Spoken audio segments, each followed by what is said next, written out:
Welcome to Too Fond of Books. My name is Janelle and this is my March Mystery Madness recommendations video for the prompt person.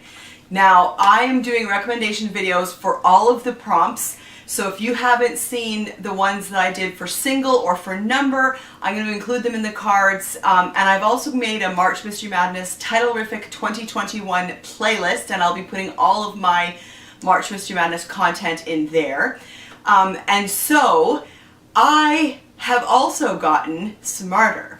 Now, I have so many books that I want to recommend to you, and my list was getting longer and longer, and the videos were getting longer and longer, and so I've decided to break this up. So I am going to give you some recommendations now to help you as you're putting together your TBRs for March Mystery Madness, but I am also going to be posting some bonus recommendations videos throughout the month of March. So if you've already read your book and you're looking for something new, I will have more recommendation videos for you coming up throughout the month of March. But for now, let's get into the ones I have for you today.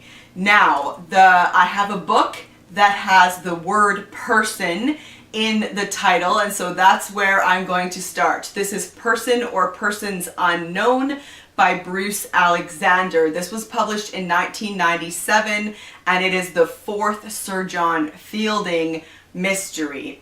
Sir John Fielding was a real person with his brother Henry Fielding. You may recognize the name. He was a writer. Founded the Bow Street Runners, which were a precursor to basically to Scotland Yard, to the Met. Sir John Fielding himself was a magistrate at the Bow Street Court, and he was also blind. So, in this particular book, Person or Persons Unknown, prostitutes are being murdered in Covent Garden, each one disturbingly different from the last.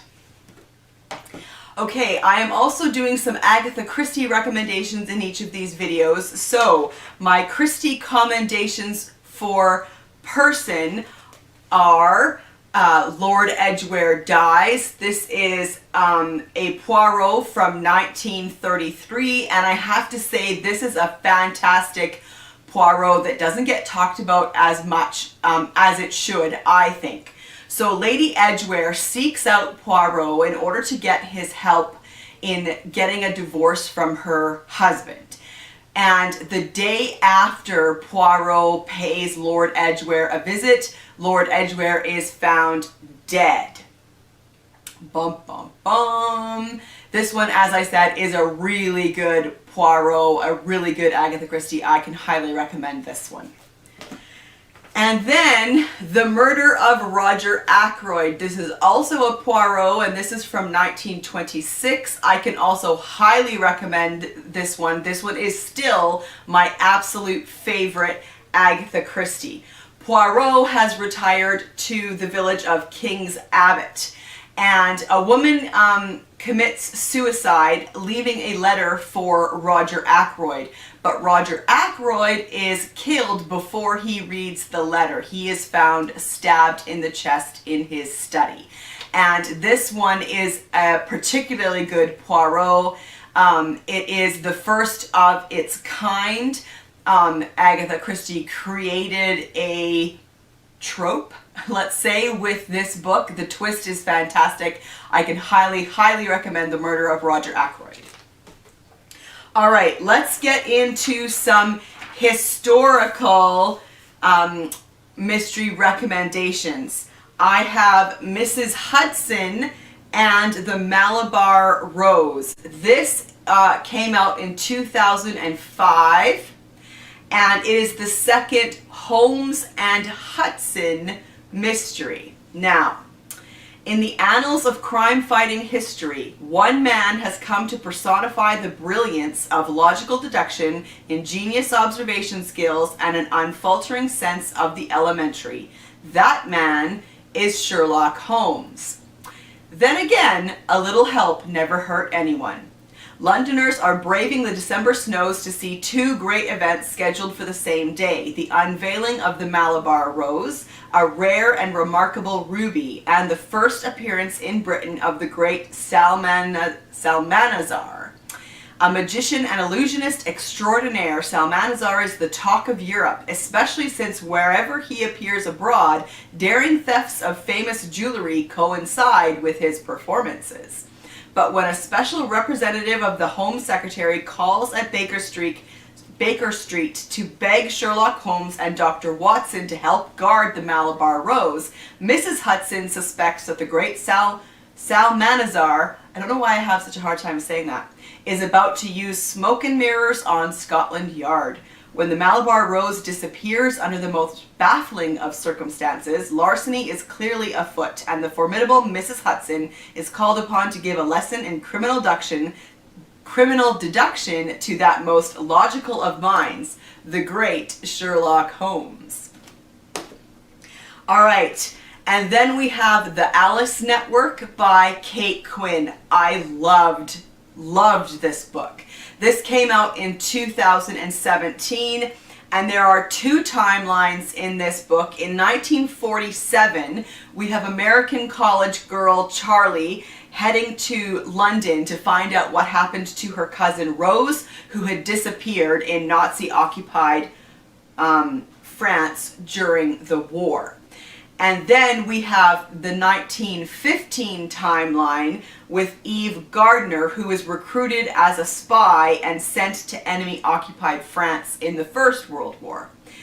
She was trained by Lily, codenamed Alice, who manages a vast network of secret agents. Now, in the 1947 timeline, Charlie shows up at Eve's door begging her for help, and so the two of them meet and the two timelines kind of come together. This was so good. All right, A Pawn for a Queen by Fiona Buckley. This came out in 2002, and it is the 6th in her Ursula Blanchard series. Ursula Blanchard is waiting woman and spy for Queen Elizabeth I. A quiet life at Withysham with her young daughter is all that widowed Ursula Blanchard desires. But as the waiting woman and spy for Queen Elizabeth I, she forfeits her needs for the sake of those she is pledged to protect, even at her own peril. Ursula's relatives enlist her help when her cousin Edward Faldine heads to Scotland carrying a dangerous weapon. A secret list of families loyal to Elizabeth's rival, Mary, Queen of Scots. Desperate to stop the treasonous mission, Ursula rides north in haste to intercept her cousin. It is a journey made without royal permission and one made in vain. Ursula arrives in Edinburgh too late and finds herself tracking a killer inside the Scottish Queen's court. Whom can she trust? Mary, the enemy who is in fact kind and charming? Her genial courtiers? The aristocrat who vies for Ursula's heart? Every player falls under suspicion in a sinister game in which for a queen, everyone is a pawn. And then The Detective Wore Silk Drawers by Peter Lovesey. This was published in 1971, and it is the second in his Sergeant Cribb series. So in this series, he wrote 6 or 8, I think, set in Victorian London. Forbidden in Victorian England, the grim and violent world of bare-knuckle fighting has gone underground. So when a headless body is found floating in the Thames, his hands pickled for fighting, Sergeant Cribb knows he is facing a challenge. Desperate for information, they select the young constable Henry Jago to infiltrate the gang, subjecting him to a rigorous program of purging, pickling, and training. Cribb is certain that the losing fighters are being killed, or worse, so getting Jago out just in time is crucial. And The Dante Club by Matthew Pearl. This was published in 2004, and it is set in Boston, 1865. A series of murders, all of them inspired by scenes in Dante's Inferno, only an elite group of America's first Dante scholars, Henry Wadsworth Longfellow, Oliver Wendell Holmes, James Russell Lowell, and J.T. Fields, can solve the mystery. With the police baffled, more lives endangered, and Dante's literary future at stake, the Dante Club must shed its sheltered literary existence and find the killer.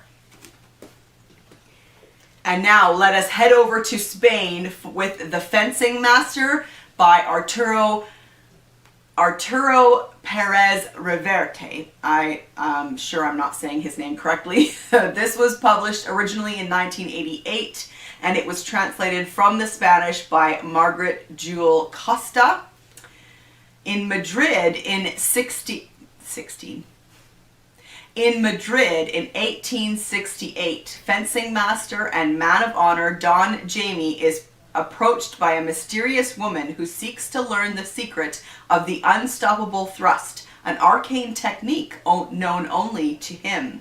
All too soon, he finds himself in the vortex of a plot that includes seduction, secret political documents, and more than one murder. Fencing Master.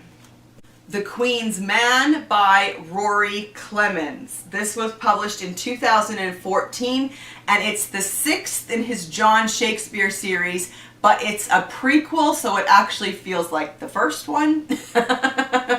John Shakespeare is the brother of William Shakespeare. 1582. A young lawyer is plucked from his books and recruited to the secret service of Sir Francis Walsingham.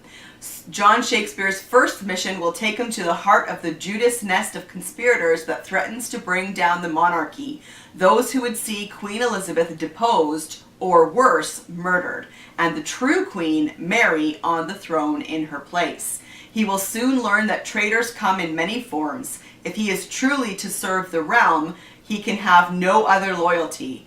Before friends, before lovers, before family, he must be the Queen's man. And then a cadenza for Caruso by Barbara Paul. This was published in 1984, and it features Enrico Caruso. Caruso, of course, he's a real person, he's a famous tenor, as an amateur detective during the tense premiere of a Puccini opera at the Met in New York in 1910. Doesn't that sound awesome? I think it sounds awesome. Okay, Death and the Chapman by Kate Sedley. This was published in 1991, and it is the first in her Roger the Chapman series. Roger the Chapman is an insatiably curious ex-monk who has taken to the road peddling his wares. That's what a Chapman is. The political situation in 1471 is complex, and the war between the Yorkist and the Lancastrian factions still rages. So this is set during the Wars of the Roses. But for Roger the Chapman, who has recently given up a monk's cell for the freedom to be found peddling his wares on the open road, life goes on much as normal. Until, that is, he gets caught up in the strange disappearance of Clement Weaver, only son of a wealthy Bristol alderman. It seems that Clement is not the only one to have vanished without trace from the Crossed Hands Inn. And then the last one in the historical mystery category is Death of a Duchess by Elizabeth Eyre. This was published in 1991, and it is the first in her Italian Renaissance whodunit series. And then I have to show you this. I think it's very clever what they have done here with the cover. It's all one picture, front, back, and spine, and I think that's so clever.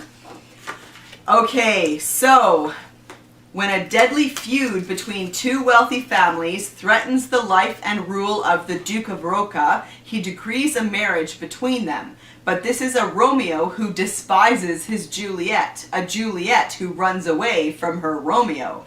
The girl is kidnapped, or has she run away? And the Duke employs one Sigismondo, the man from nowhere, quiet, enigmatic, and observant, to find her. Sigismondo sees a number of things that don't add up. A dead dog, a servant lying in the fire, but finds little enlightenment. He is present at the fatal banquet which ends in fireworks and the murder of the Duchess of Rocca in circumstances which point to the son of the feuding family.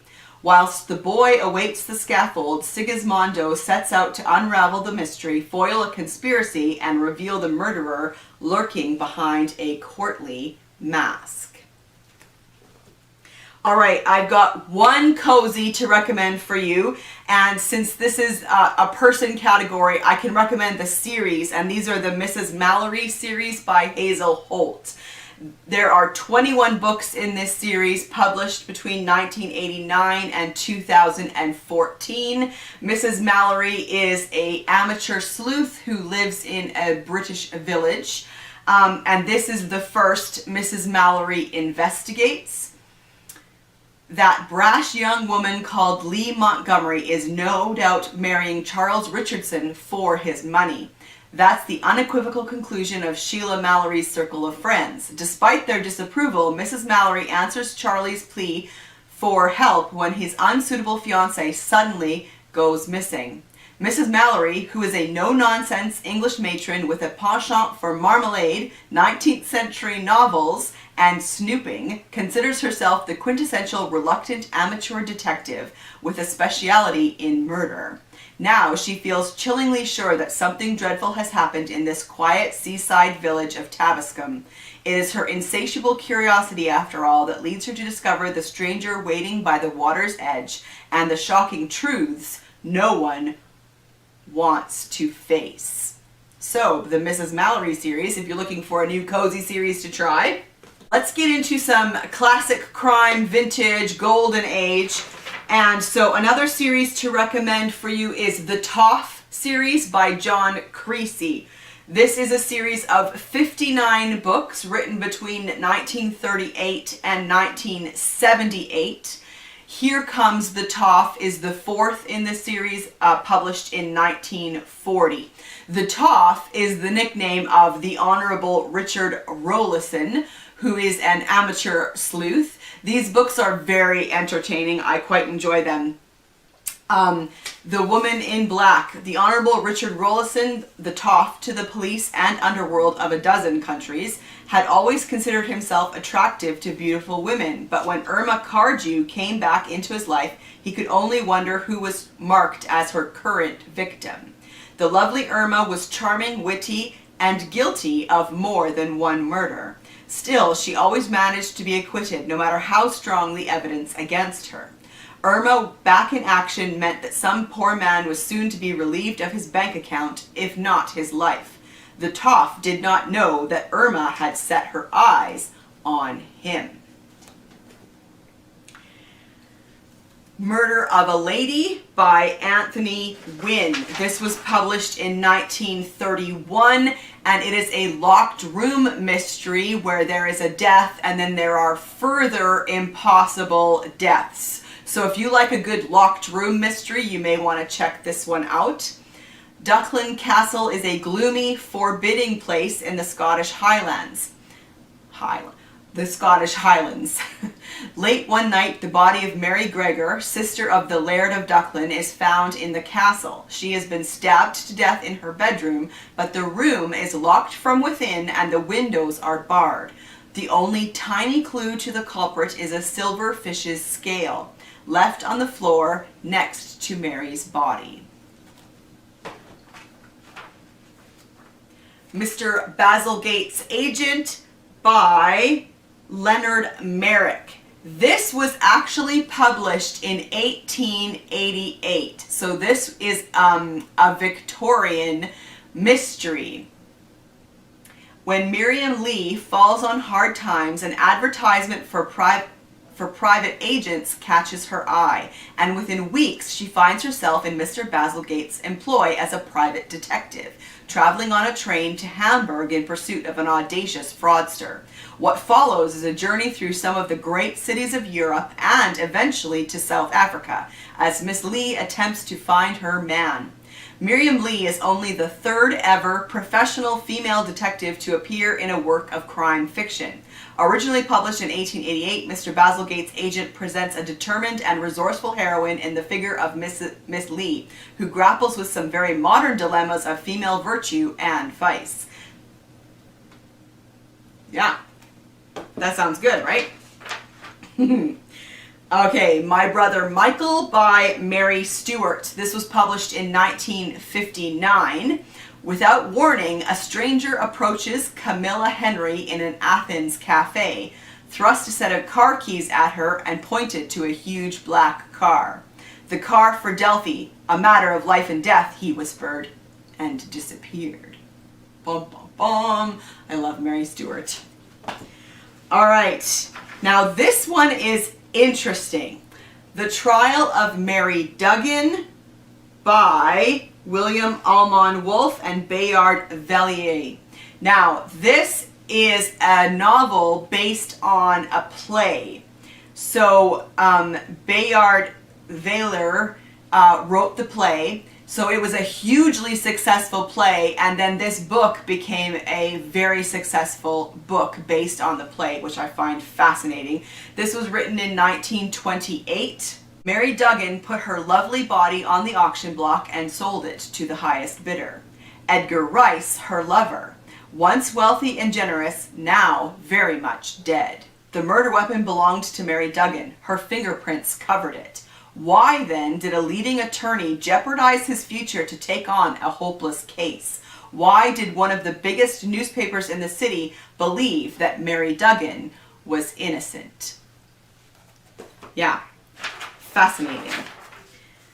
And then, My Name is Michael Sibley by John Bingham. This was published in 1952. My name is Michael Sibley was the opening phrase of a statement made to the police. The investigation was that of a murder, the murder of John Prossett, school friend of Michael Sibley.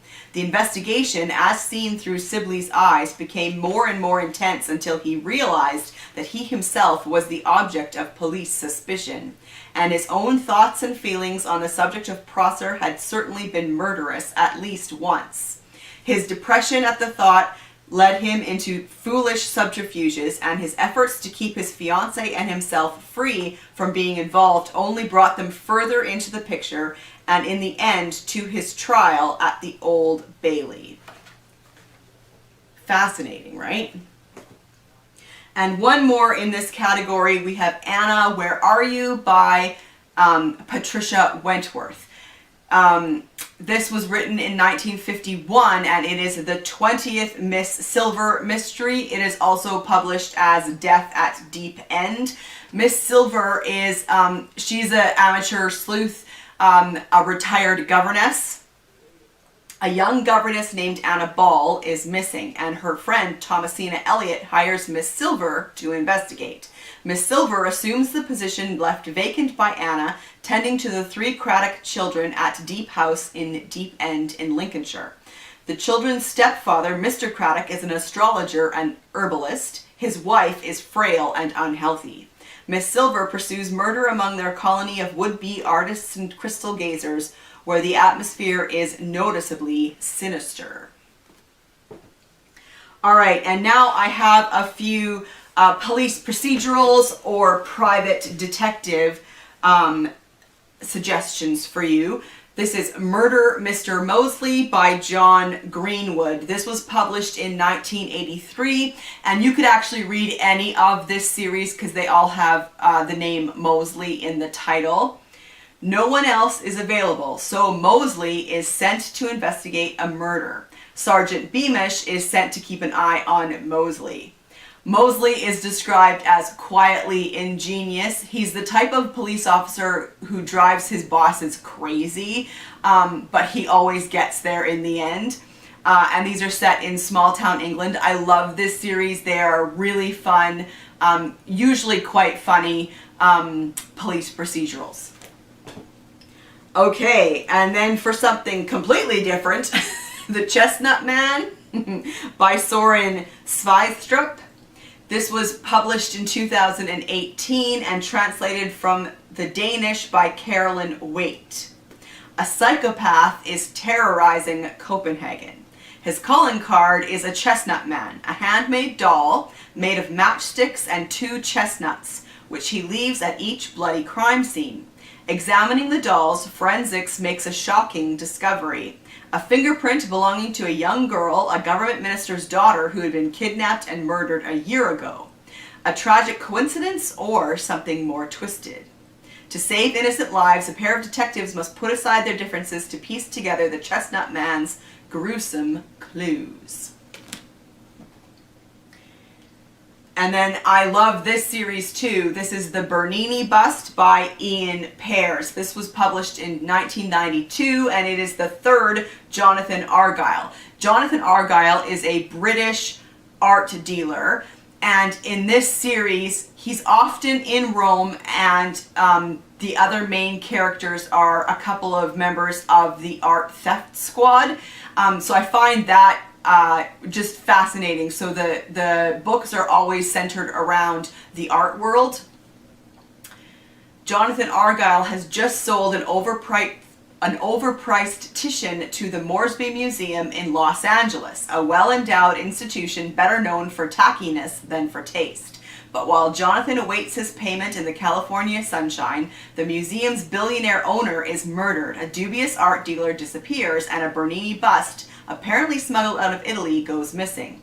Jonathan knows this is a job for his friends General Bottando and Flavia Di Stefano of the Italian National Art Theft Squad, especially when the killer's sights are set on him. And then we have Harriet Farewell by Margaret Erskine. This was written in 1975, and it is an Inspector Septimus Finch of Scotland Yard is the detective in this series. Wealthy Theodore Buckler of stately Westley Park has planned a magnificent Guy Fawkes Day celebration, complete with fireworks. He hadn't planned on murder, but his daughter-in-law Harriet, just home from a mental hospital, was wandering about the estate with a wild look in her eye and a gun in her hand. His third wife, Consuelo, was busily blackmailing one of his sons. Cedric, his artist neighbor, was harboring a dangerous secret, and his heir, James, was plotting to turn the lovely manor grounds into a housing tract. So what would make this November night into a red-letter day wasn't the rocket's display, but the perfectly ghastly way someone was going to die. And then finally in this category is The Case of the Missing Bronte by Robert Barnard. This one was written in 1983. Meeting an elderly spinster in a cozy Yorkshire pub seemed a harmless bit of serendipity for vacationing Scotland Yard Superintendent Perez-Reverte. But what Miss Edith Wing carried about in her large blue leather handbag turned out to be nearly dangerous enough to get them both killed. For the fragile yellowing papers that Miss Wing showed Perry as he sipped his pint of bitters were either a clever forgery or an unpublished Bronte. To a scholar, an authentic manuscript would be a priceless discovery. To a policeman like Perry, it was an interesting opportunity for some literary deduction. I have one recommendation in the spy thriller genre, and this is The World of Tim Fraser by Francis Durbridge. This was published in 1962. An engineer who is gradually recruited by a secret government department as an undercover agent. That's who Tim Fraser is. And this is set in England. Tim Fraser receives a message from erstwhile business partner Harry Denston, telling him to meet him at a remote fishing village. Tim keeps the rendezvous, but there is no sign of Harry. A series of strange happenings, including a Russian shipwreck and a dying secret agent, pulls him into the murky world of international espionage and leads him to uncover the truth behind Harry's disappearance. Alright, so I have one suggestion for short story options, and this is The Tea House Detective, The Case of Miss Elliot by the Baroness Orsi. This was published in 1905, and it is a set of 12 short stories featuring the old man in the corner. He sits in the ABC tea shop and discusses cases with Polly Burton, who is a reporter for the Evening Observer, and when necessary he sends her out to do the legwork. There are 3 short stories in here that include the name of a person in the title: The Case of Miss Elliot, The Murder of Miss Pedmarsh, and The Disappearance of Count Collini. And then two more in the other category, and these are both by Sharon Bolton. There is Dead Man Walking. This came out in 2017, and I really liked this one. Just before dawn in the hills near the Scottish border, 13 passengers on a hot air balloon flight witness a brutal murder. Within the next hour, all but one of them will be dead. Alone, scared, and trusting no one, she flees for her life, running to the one place she feels safe. But she's seen the killer's face, and he's seen hers. And he won't rest until he's eliminated the last witness to his crime. And Daisy in Chains, also by Sharon Bolton. This came out in 2016. Famous killers have fan clubs. Who would join such a club? Would you? Hamish Wolfe is no different. Locked up for the rest of his life for the abduction and murder of 3 young women, he gets countless adoring letters every day. He's handsome, charismatic, and very persuasive. His admirers are convinced he's innocent and that he's the man of their dreams. Maggie Rose is different. Reclusive and enigmatic, a successful lawyer and best-selling true crime writer, she only takes on cases that she can win.